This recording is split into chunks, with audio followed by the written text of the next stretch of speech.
دیکھیے عمرہ کے 2 فرض اور 2 واجب ہوتے ہیں. عمرہ میں آپ کو 4 کام کرنے ہیں جس میں 2 فرض ہیں اور 2 واجب ہوتے ہیں. پہلا فرض ہے نیت کے ساتھ احرام باندھنا اور تلبیہ پڑھنا.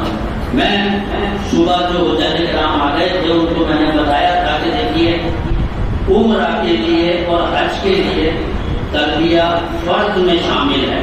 اگر آپ کا تلبیہ یاد نہیں ہے تو نہ تو آپ کا عمرہ ہوگا اور نہ آپ کا حج ہوگا.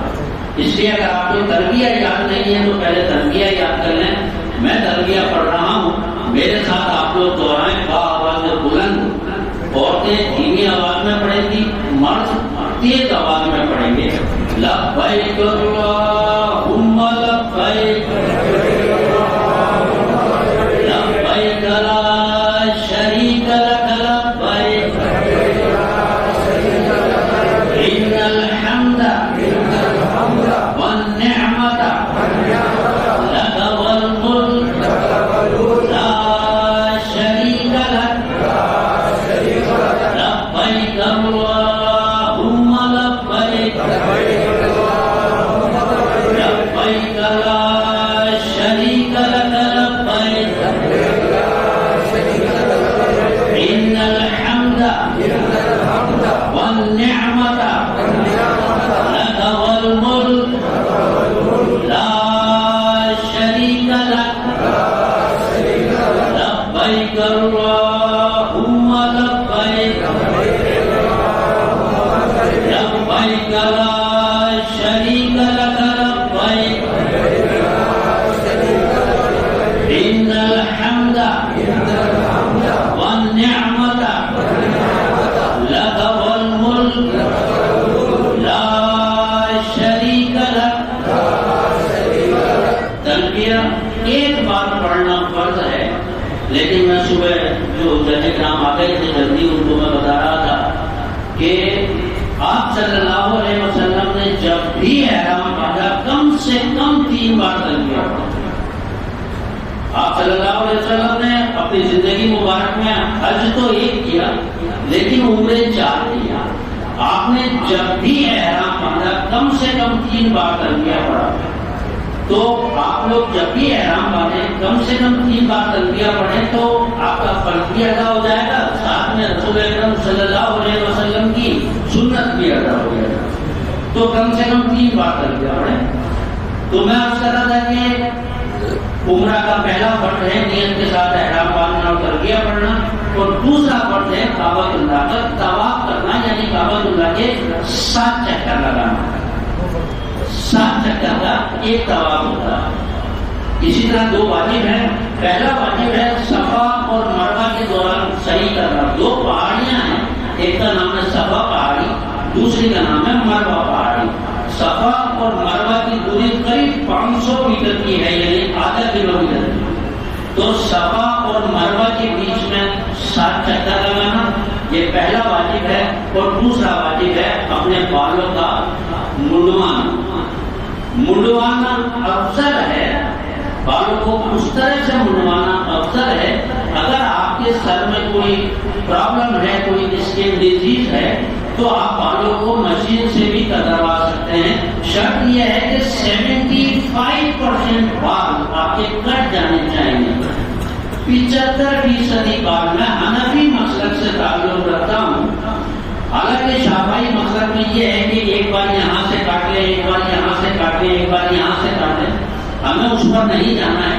ہم حنفی مسلک سے تعلق رکھتے ہیں, اس لیے ہماری نظر میں 75% بال آپ کے کٹ جانے چاہیے, چاہے تو آپ اس طرح سے منڈوائیں, چاہے آپ مشین سے کتروائیں. یہ 2 واجب ہیں. عورتوں کے لیے یہ حکم ہے کہ اپنے بالوں کو پورا پیچھے لے کر چوٹی کا جو آخری کونا ہے اس کا 1 کوربے کے برابر بال کاٹنا ہے. یہ نہیں کہ سائڈ میں سے ایک لٹ لے لی اور اس کے 1 کوربے کے برابر کاٹ لیے, نہ, ایسا نہیں ہے. پورے بالوں کو پیچھے لے کے چوٹی کا جو آخری سرا ہے وہاں سے 1 کوربے کے برابر کاٹنے ہیں. چاہے تو 1 کوربے کے برابر ناپ لیں, چاہے آپ انگلی میں لپیٹ لیں, بال اتنا ہی کٹے گا. یہ انشاءاللہ مدینہ اگر آپ گئے ہیں پہلے تو مسجد العلیفہ سے آپ احرام باندھیں گے. اگر آپ جدہ جا رہے ہیں تو جے پور ایئرپورٹ پر آپ احرام باندھیں گے. احرام باندھ کے آپ کو مکہ پہنچا دیا جائے گا. اگر آپ مدینہ سے آ رہے ہیں تو قریب 8 گھنٹے کی جرنی آپ نے کی ہے بس میں, تب جا کے آپ مکہ پہنچیں.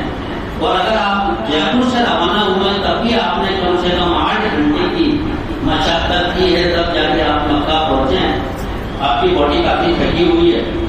عام طور پہ حجاج کرام یہ چاہتے ہیں کہ ہم جلدی سے جلدی احرام کی پابندیوں سے باہر آئیں. وہ مکہ پہنچتے ہی عمرہ کرنے کے لیے جانا چاہتے ہیں. دیکھیے ایسا نہ کریں, پہلے اپنی ہوٹل میں جائیں, وہاں تھوڑی دیر ریسٹ کریں. آپ جو تھکے ہوئے ہیں, آپ کی باڈی کو آرام کی ضرورت ہے, پہلے آپ آرام کریں.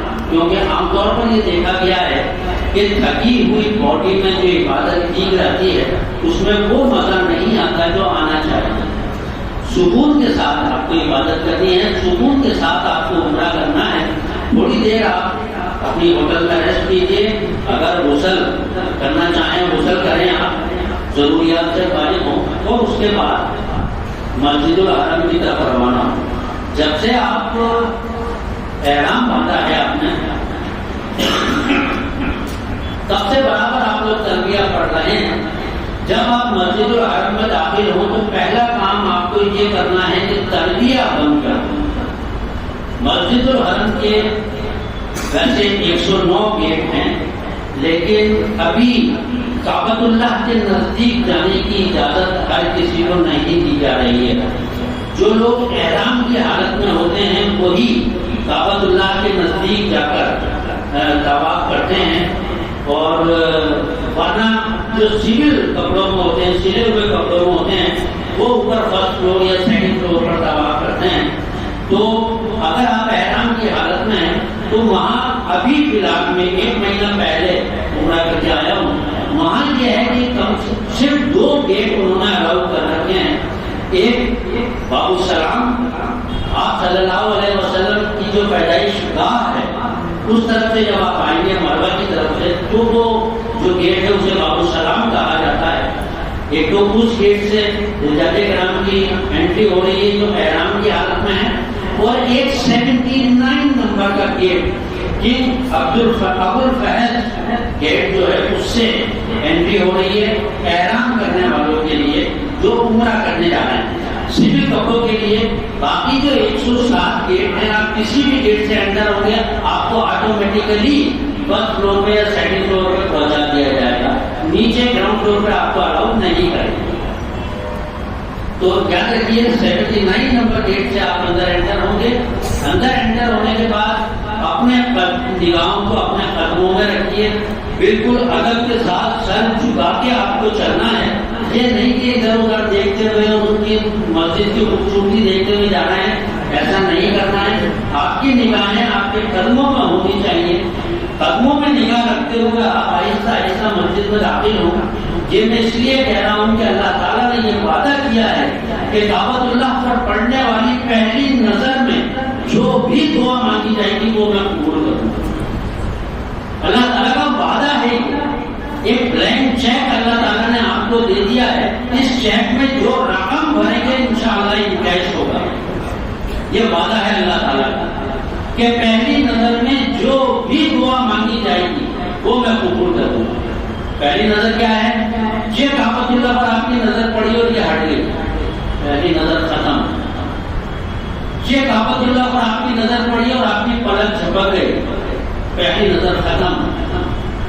یہ کعبۃ اللہ پر آپ کی نظر پڑی اور آپ کے سامنے آپ سے کوئی لمبا اونچا آدمی آ گیا, پہلی نظر ختم. پہلی نظر کی آپ کو بڑی حفاظت کرنی ہے. پہلی نظر میں مانگی گئی ہر دعا اللہ تعالیٰ قبول کرے گا. وعدہ ہے اللہ تعالیٰ کا یہ. اس لیے پہلی نظر کی بڑی حفاظت کرنی ہے. اپنی نگاہوں کو اپنے قدموں میں رکھیے, آہستہ آہستہ آپ مسجد کے اندر داخل ہوں. جیسے ہی آپ داخل ہوں گے آپ اس طرح کے بہت بڑے صحن میں اپنے آپ کو پائیں گے جہاں نمازیں بچھی ہوئی ہیں یا نماز ہوتی ہے. تھوڑا اور آگے چلیں گے آپ کو لیفٹ سائڈ میں ڈائیورٹ کر دیا جائے گا. آپ کو نظریں نہیں اٹھانی ہے, ادھر رہیے, آپ کو پیروں پہ نظر رکھیے, پولیس والے اپنے آپ کو ڈائیورٹ کر دیں. آپ کو آس پاس کے لوگ نظر آئیں گے چلتے ہوئے, انہیں حساب سے آپ چلیے. تھوڑی دوری پر جانے پر رائٹ ہینڈ پر آپ کو سیڑھیاں ملیں گی, ان سیڑھیوں سے جیسے نیچے اتریں کہیں بھی سائڈ میں کھڑے ہو جائیں, کہیں بھی مناسب جگہ دیکھ کر سائڈ میں کھڑے ہو. جیسی نظر اٹھائیں گے سامنے کالے غلاف میں لکھا ہوا کعبۃ اللہ آپ کو نظر آئے گا. باندھ کے دیکھیے, اور جتنی دعائیں کر سکتے ہیں کر لیجیے. آج مانگی گئی ہر دعا اللہ تعالیٰ قبول کرے. بڑی مقبولیت کی جگہ ہے جو میں بتا رہا ہوں آپ کو. پہلی نظر کی بڑی حفاظت کرنی ہے آپ کو. عام طور پہ ہم یہ سوچ کے جاتے ہیں کہ فلاں کے لیے دعا کریں گے, فلاں کے لیے دعا کریں گے, فلاں کے لیے دعا کریں گے, لیکن وہاں کعبۃ اللہ کو دیکھتے کے ساتھ ہی ایسی دماغ میں بلینکنیس آ جاتی ہے. آدمی ایسا سکتے میں چلا جاتا ہے, دماغی کیفیت ایسی ہو جاتی ہے کہ وہ بالکل بھول جاتا ہے کہ میں کہاں کھڑا ہوا. زندگی بھر جس کی طرف رخ کر کے ہم نے نمازیں پڑھی ہوتی ہیں, اچانک اس کو سامنے دیکھ کر آدمی اپنے اوسان بھول جاتا ہے. آنکھوں سے زیادہ بسا آنسو نکل رہے ہوتے ہیں, اور ان آنسوؤں کی نمکین ہونے کی وجہ سے پلک جھپک جاتی ہے اور وہ موقع چوک جاتا ہے. اپنے اوسان پر قابو رکھیے. ہم حجاج کرام سے یہ کہتے ہیں کہ کعبۃ اللہ پر نظر پڑتے ہی سب سے پہلے یہ دعا کریں کہ اے اللہ میری زندگی کی تمام جائز دعاؤں کو قبول کرنا. اب آپ سوچیے یہ دعا قبول ہو گئی تو کیا ہوگا؟ نہ صرف مکہ, مدینہ, عرفات, مزدلفہ, مینا, بلکہ جے پور شہر میں بھی آپ اپنی بقایا زندگی میں جو بھی دعا مانگی جائز دعا اللہ تعالیٰ قبول کرتے ہیں. سب سے پہلے آپ کو یہ دعا کرنی ہے کہ اے اللہ میری زندگی کی تمام جائز دعاؤں کو قبول کر. اس کے بعد جیسے جیسے آپ کو یاد آتا جائے آپ دعائیں کیجیے. اپنی مغفرت کی دعا کیجیے, اپنے والدین کی مغفرت کی دعا کیجیے, اپنے اجداد کی مغفرت کی دعا کیجیے, اپنے بچوں کے بہتر مستقبل کی دعا کیجیے, ان کے روزگار میں برکت کی دعا کیجیے. جتنی دعائیں آپ کر سکتے ہیں خوب گڑگڑا گڑگڑا کے دعائیں کریں. یہاں مانگی گئی ہر دعا اللہ تعالیٰ قبول کرتا ہے. جب آپ دونوں سے فارغ ہو جائیں تھوڑا اور آگے بڑھیں گے, تھوڑا سا آگے بڑھیں گے تو آپ دیکھیں گے کہ لوگ کعبۃ اللہ کے چکر لگا رہے ہیں. جہاں یہ چکر لگا رہے ہیں اس جگہ کو مطاف کہا جاتا ہے. آپ کو سب سے پہلے مطاف میں آنا ہے. یہاں آنے کے بعد دیکھیے میں آپ کو بتا دوں کہ کعبۃ اللہ کے 4 کونے. پہلا کونا ہے یہاں جس میں سنگ اسود لگا ہوا ہے, اس کو رکن اسود کہا جاتا ہے. دوسرا کونا یہ ہے رکن عراق. اس طرف ملک عراق ہے اس لیے اس کو رکن عراق کہا جاتا ہے. یہ رکن شام ہے اور یہ رکن یمن. ادھر ملک یمن ہے اس لیے اس کو رکن یمن کہا جاتا ہے. آپ کو سب سے پہلے سنگ اسود والی جگہ پر آنا ہے, رکن اسود پر آنا ہے. یہاں آنے کے بعد سب سے پہلے آپ کو استوا کی حالت میں آنا ہے, یعنی جو حجاج کرام احرام باندھے ہوئے ہیں ان کو احرام کو اپنے بغل میں سے نکالنا ہے, یعنی دائیں کندھا کھول لینا ہے. اس کیفیت کو استوا کی حالت کہا جاتا ہے. اور استوا کی حالت میں آنے کے بعد آپ کو رکن اسود پر آنا ہے. جہاں سنگ اسود لگا ہوا ہے اس کونے پر آنا ہے. جہاں سامنے دیکھیں گے ایک ہری ٹیوب لائٹ جل رہی ہے, اس ہری ٹیوب لائٹ اور سنگ اسود کے بیچ میں آپ کو نیت کرنی ہے کہ اے اللہ میں عمرہ کے طواف کی شروعات کر رہا ہوں, اسے میرے لیے آسان فرما اور اپنی رحمت میں قبول فرما.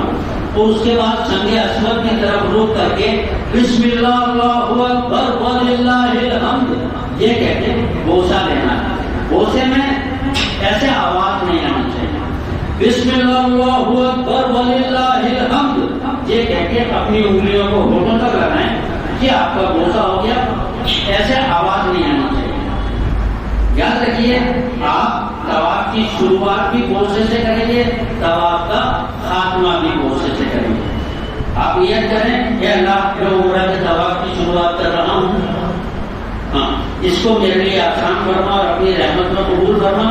اور سنگ اسود کا بوسہ لے کے پہلے چکر کا شروع کریں. مختلف کتابوں میں مختلف دعائیں آپ کو مل جائیں گی طواف کے پہلے چکر کی، دوسرے چکر کی، تیسرے چکر کی. آپ کو یاد ہو، بہت اچھی بات ہے. چھوٹی بھی دعائیں ہیں، بڑی بھی ہیں. آپ کو یاد ہو، بہت اچھی بات ہے. ورنہ رکن اسود سے رکن یمنی تک تیسرا کلمہ، جیسا میں آج صبح یاد کرا رہا تھا، سبحان اللہ والحمد للہ ولا الہ الا اللہ واللہ اکبر ولا حول ولا قوت الا باللہ العلی العظیم.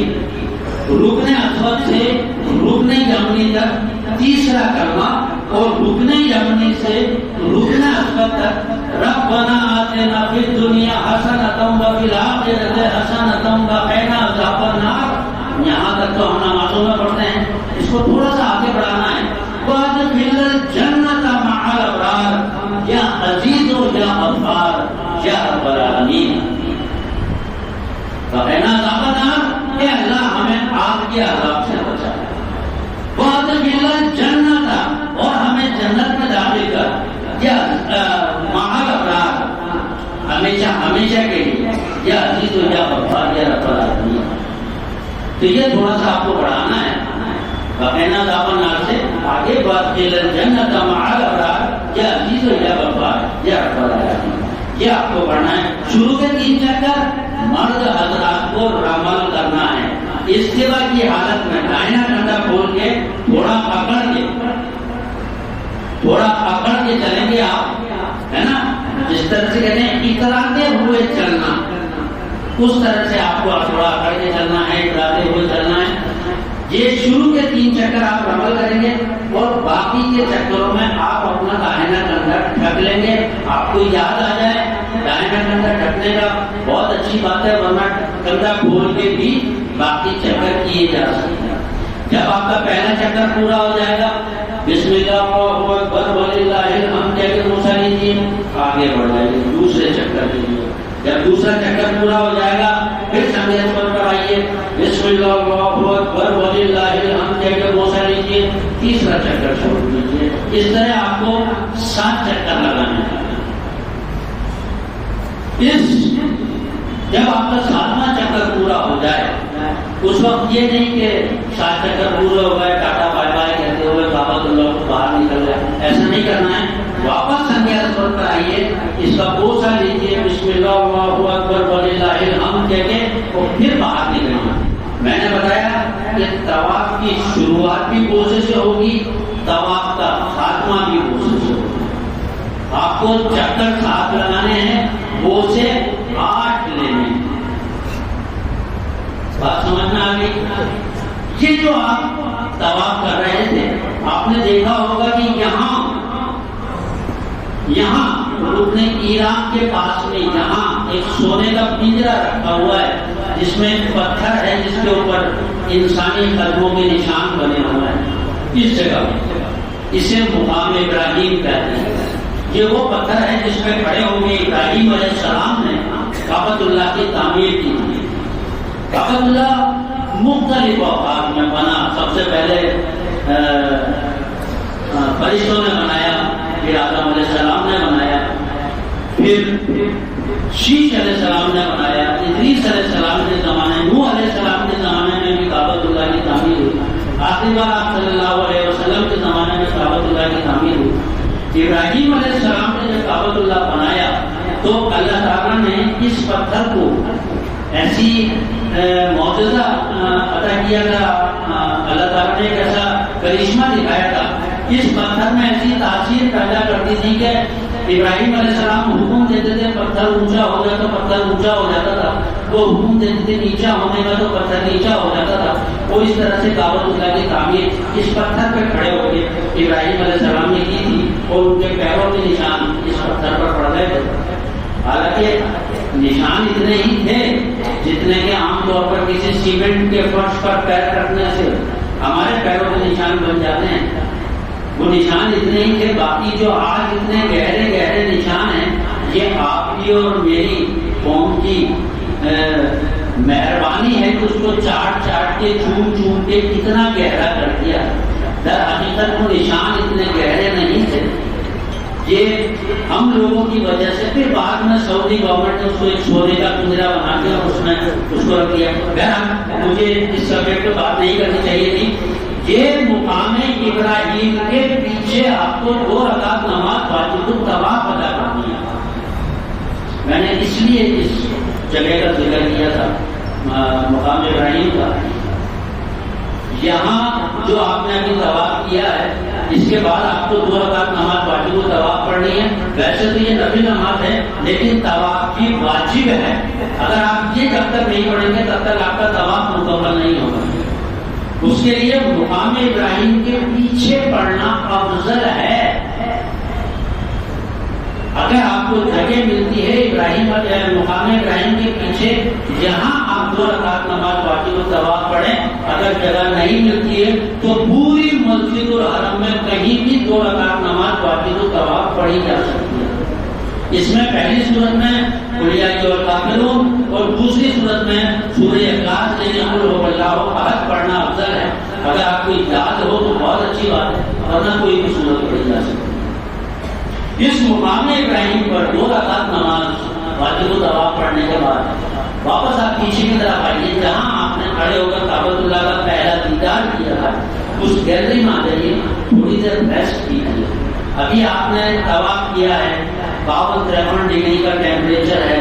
آپ کی پوری باڈی پسینے میں تر ہے اور ایسے میں اگر آپ نے ٹھنڈا آب زمزم پی لیا تو آپ کو تھروٹ انفیکشن ہو سکتا ہے. آپ بیمار ہو سکتے ہیں. اپنی باڈی کو پہلے نارمل ٹیمپریچر پر لائیے. کہیں سائڈ میں بیٹھ جائیے. تھوڑی دیر ریسٹ کیجیے. جب آپ کی باڈی نارمل ٹیمپریچر میں آ جائے خوب سیر ہو کے آپ نے زمزم پینا ہے. سیر ہو کے پینے کا مطلب یہ نہیں ہے کہ اتنا زیادہ پی لیں گے ہمیں الٹی ہونے لگے یا اتنا زیادہ پی لیں گے بار بار پیشاب کی حاجت ہو. لیکن ہاں جی بھر کے آپ زمزم پینا ہے.